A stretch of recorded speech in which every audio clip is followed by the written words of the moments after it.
Everybody around me who heard the pull-up record was 4,020 pull-ups. That's the first thing they did.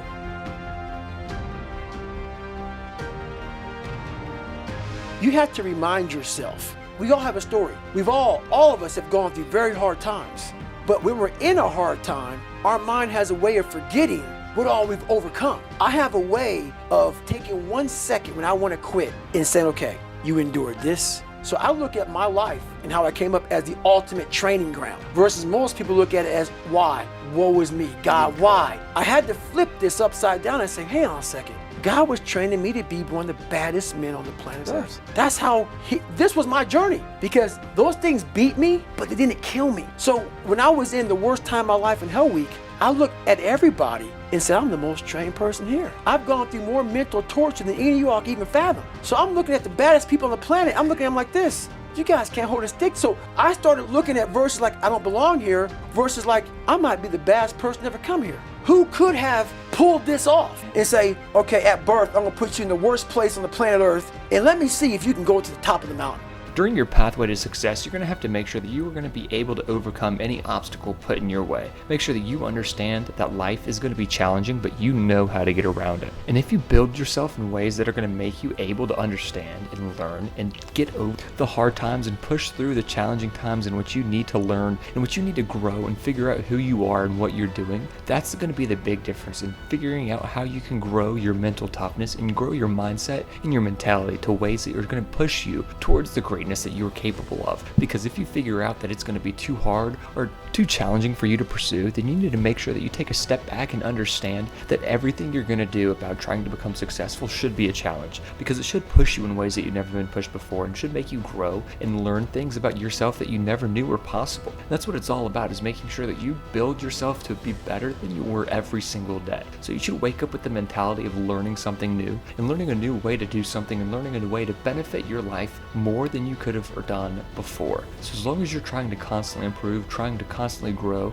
and learn, then you're going to be better and better every single day. And you're going to learn that that's going to be a huge, great skill that's going to help you go far. And when you start to struggle, you're going to want to look back and see all the improvement that you've made every single day and use that to the best of your advantage.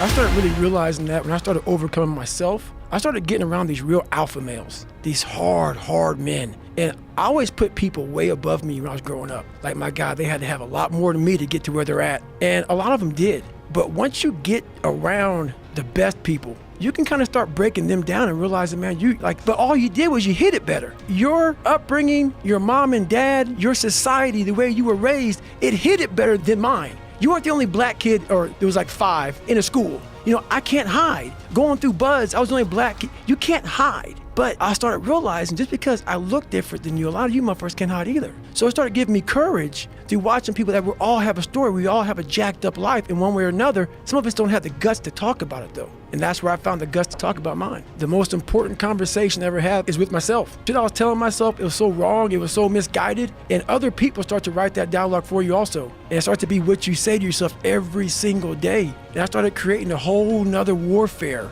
I'm trying to give people a different thought process of life, where failure, hell, disappointment, discomfort is a great learning tool. And many people don't understand that. And a lot of people won't even understand this interview when we get done with it. But it's these few moments in life that you have. Like for me, I always talk about it. Rocky 1, round 14. That 1 2-minute and 13-second clip of Rocky getting up when Apollo knocked him down. That one clip, when I was going through a very bad time in my life, I saw what I wanted to be. And it wasn't a guy that won everything he did. It was a guy that kept getting up after being knocked down. So I realized if that 2 minutes and 13 seconds changed my life, so I saw something that I needed to be in the world I was living in. Maybe my story will give someone the 2 minutes and 13 seconds they need to change their life. Millions of people live in a very comfortable place. That's fine. Don't listen to me. A lot of people are looking for that 2 minutes and 13 seconds, and I might be that person. That's why I started sharing it. The whole thing about it is that your mind has the ultimate tactical advantage over you. It knows your insecurities, knows your fears, it knows your self-doubts, it knows all those creepy spots. Stay clear of. So our mind keeps us from those spots. So the whole 40% rule is I was living my whole life kind of going away from those spots that made me very uncomfortable because my mind was saying, you're not good here, you're not good there, more than half the time. So what happens is when you get in these situations where you need more, it's like a car. A car has a governor. It can go 130, but the governor's set for 92. So you're sitting there trying to race a Corvette. The Corvette flies by, but you're like, God, I wish this governor was off. Our brain has a governor also. Whenever it gets to those fears, those insecurities, those issues that we haven't dealt with in life, the governor comes on and we can't go past that. I may motivate some people today for this 4 minutes I'm on TV. Oh my God, I'm gonna do this, I'm gonna do that. Great. But let's say it's real cold out in New York City. Let's say it's 30 degrees. You go outside, you get your gloves on, you go for a 5-mile run. Everything I said is gone. That's motivation. Thank you all so much for watching this video. If you haven't already, please go ahead and like the video, subscribe to the channel if you're new, and let us know what you thought down in the comment section down below.